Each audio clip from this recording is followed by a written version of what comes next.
میاں بیوی ڈاکٹر کے پاس گئے۔ کلینک سے باہر نکل کر بیوی بولی، ڈاکٹر نے کہا ہے کہ مختلف ملکوں کی سیر کرو تاکہ طبیعت پر اچھا اثر پڑے۔ شوہر سر کھجاتے ہوئے، اچھا بیوی تو اب آپ فیصلہ کرو، کہاں جانا ہے؟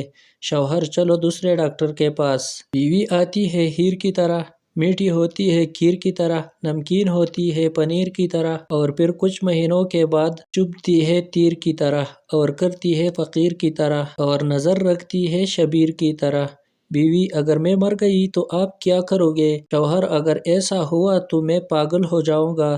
بیوی، کیا تم دوبارہ شادی نہیں کرو گے؟ شوہر، پاگل آدمی تو پھر کچھ بھی کر سکتا ہے۔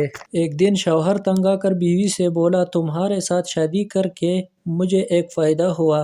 بیوی خوش ہو کر، کون سا فائدہ ہوا جانو؟ شوہر، مجھے میرے گناہوں کی سزا دنیا میں ہی مل گئی۔ ملازم، سر میری شادی ہو گئی ہے، اس لیے میری تنخواہ میں اضافہ کیا جائے۔ باس، تم نے شاید ہماری کمپنی جوائن کرتے وقت قواعد و ضوابط کی پہلی شرط نہیں پڑھی تھی، جس میں واضح لکھا تھا کہ کمپنی دفتری حدود کے باہر کے حادثات کا ذمہ دار نہ ہوگا۔